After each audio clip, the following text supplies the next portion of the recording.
Hello everybody, it's Clark Twitty. I'm the president of Twitty & Company, and I'm joined today in Corolla by a very familiar face to you, Edward Ponton. You've lived here for almost 40 years, Edward. And today, Edward and I would like to chat for a moment with folks who are thinking of arriving on the Outer Banks this coming Friday, Saturday, and Sunday. Edward, it's no longer a question of staying on the Outer Banks. Evacuation orders have been issued for both Dare and Currituck County today and tomorrow. Now we're going to talk about folks who are wondering about their arrival plans. And Edward and I are going to be blunt. This is the same thing we're telling our loved ones. We're going to combine some reassuring things about what we know and what experience has taught us over decades in hurricanes. We're going to combine that with some bluntness. We're not going to tell you necessarily what you want to hear. We're going to tell you what we think you have to hear to make good decisions. And then we're going to wrap all of this up in an awful lot of uncertainty. So, having said that, Edward, help me make a good decision if I'm thinking of traveling to the Outer Banks and arriving on the beach either Friday, Saturday, or Sunday. Well, first and foremost, we would just encourage you to stay in place. This is a very serious storm. Obviously, you've been seeing the horrific pictures coming out of the Bahamas, and there's still a lot of uncertainty, and that's what local officials have to look at. That's what we have to look at as this thing moves its way in our direction. And we're still hopeful it'll go out to sea, but we just can't be assured of that. So if you are planning to come this weekend, we would advise you to stay in place until any evacuation orders have been lifted. Please don't try to come early. What ends up happening is you impede the ability of those who are trying to get here to restore our services and get us back into operation. You impede their ability to do their work. And so we really want to encourage you to not try to come in down early, because the traffic will just end up backing up for miles on the west side of the Outer Banks on the Currituck mainland. I think that's very important. The analogy we sometimes use is like a football game. If you want a great game day experience, let everybody get into the stadium first, clean the stadium up, get all the concessions and restrooms online, and then pop into the stadium. You'll have a better experience that way. If you're the first one in, you're going to be frustrated that your experience wasn't what you'd hoped.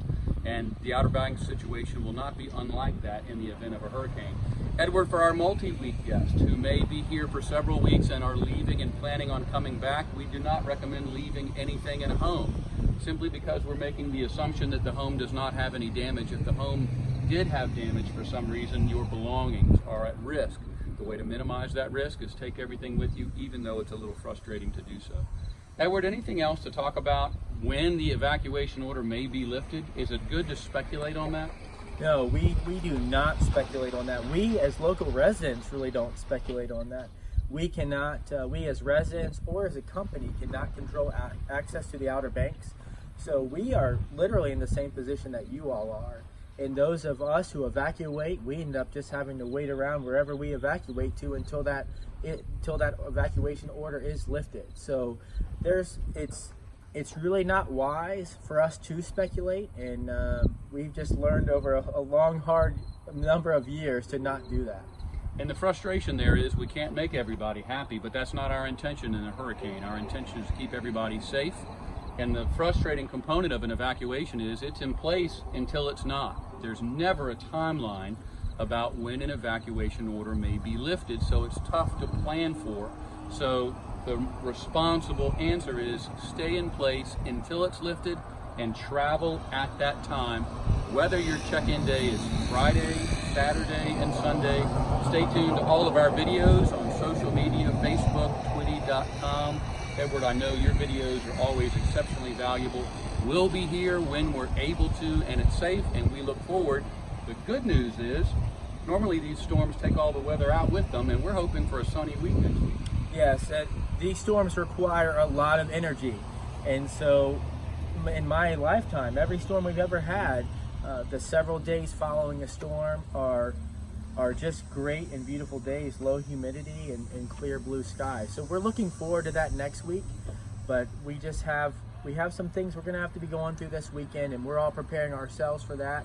And we just want to be candid with you all. And we know you care about our area, so we're excited to welcome you back here, but we just need some time to get things back together after the storm.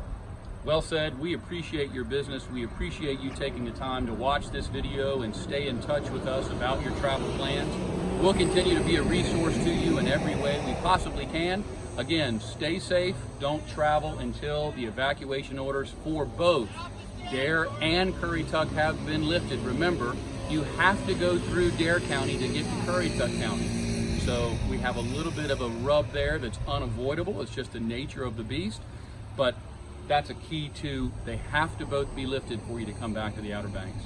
Stay safe. Thank you for watching. Edward, I know we'll do a lot of videos in the future. Thank you for being on camera this time. Thanks for the guys who are holding this camera.